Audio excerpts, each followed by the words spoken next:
Bienvenue dans l'émission Saveurs divines. Cette bonne nouvelle du royaume sera prêchée dans le monde entier pour servir de témoignage à toutes les nations. Alors viendra la fin. Ce pain céleste vous est présenté par Immaculée Niraneza.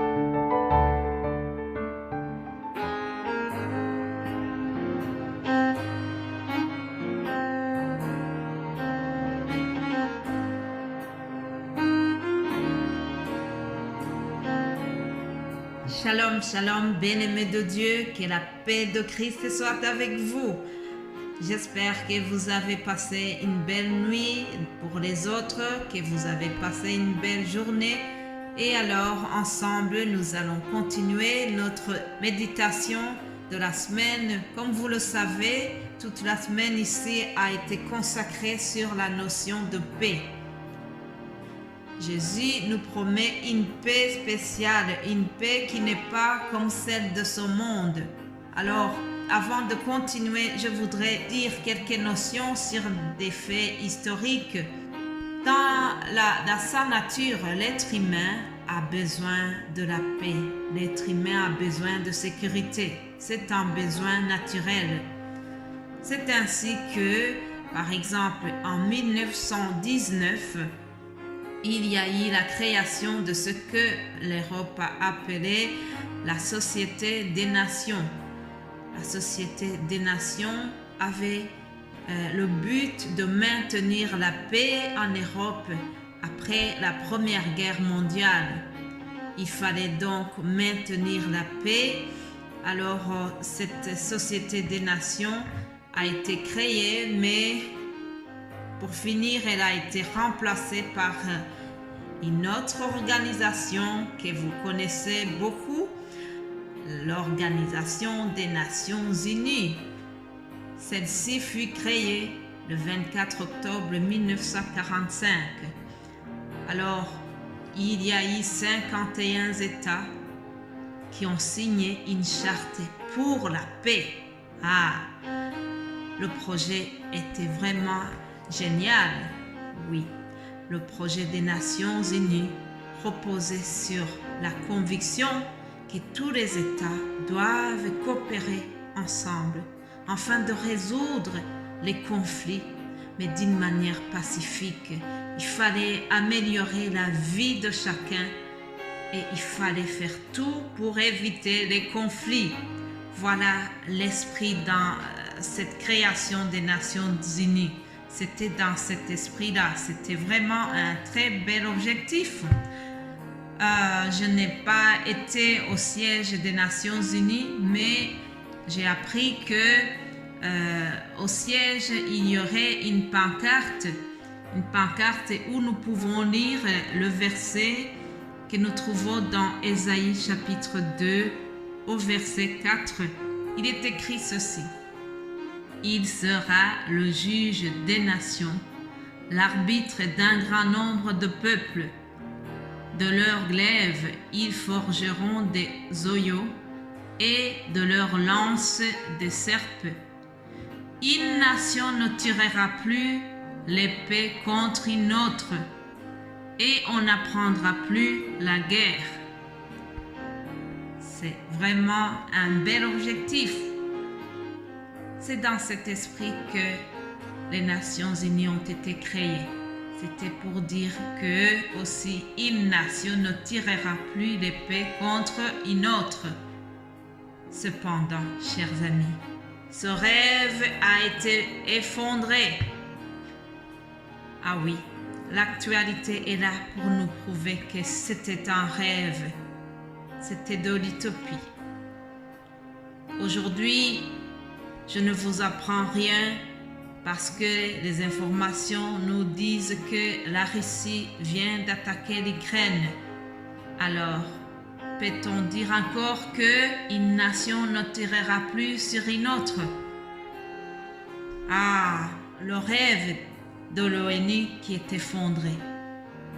La paix imaginée par l'ONU est éphémère.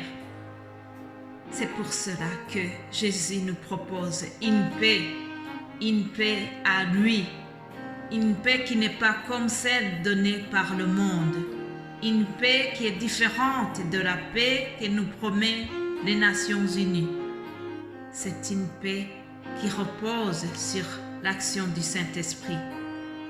Dans l'Évangile selon Jean, chapitre 14, 27, Jésus nous parle justement de cette paix qui est différente de la paix humaine. Il s'agit de la paix que Jésus seul donne. Il s'agit de la paix qui est procurée par l'œuvre du Saint-Esprit. Alléluia.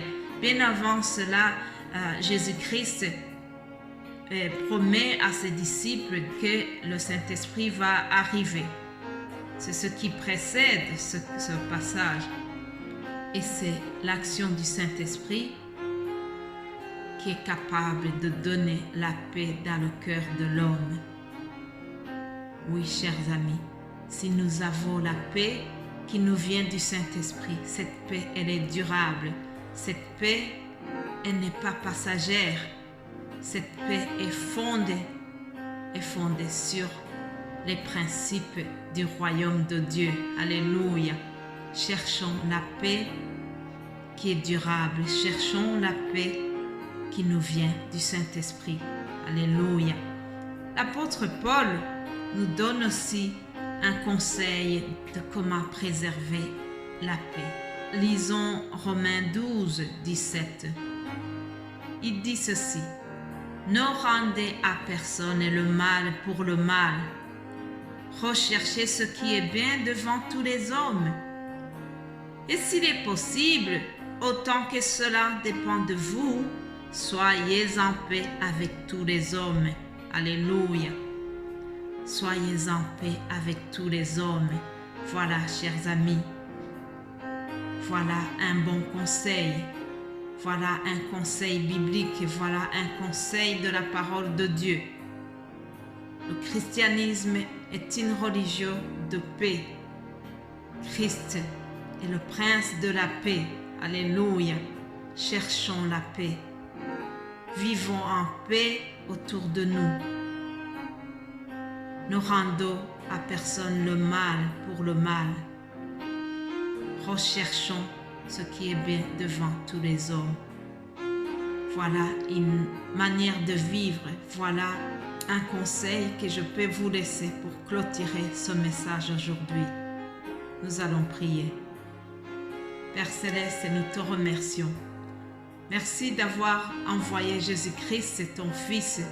Merci de nous avoir envoyé ce prince de la paix. Je prie, Père, que la paix de Jésus-Christ règne dans le cœur de chaque personne qui vient d'écouter ce message. Que le Saint-Esprit nous aide à rechercher la paix autour de nous. C'est ce que je souhaite à tous mes frères et sœurs qui viennent d'écouter ce message. Père, nous te remercions pour ton message, pour ce message qui vient de nous édifier, qui vient de nous parler encore. Merci Saint-Esprit. Merci pour ce que tu partages dans mon cœur. Merci pour ce que tu mets dans mon cœur pour que je puisse le partager avec tout le monde. Que toute la gloire revienne au Seigneur. C'est au nom de Jésus-Christ que j'ai prié. Amen.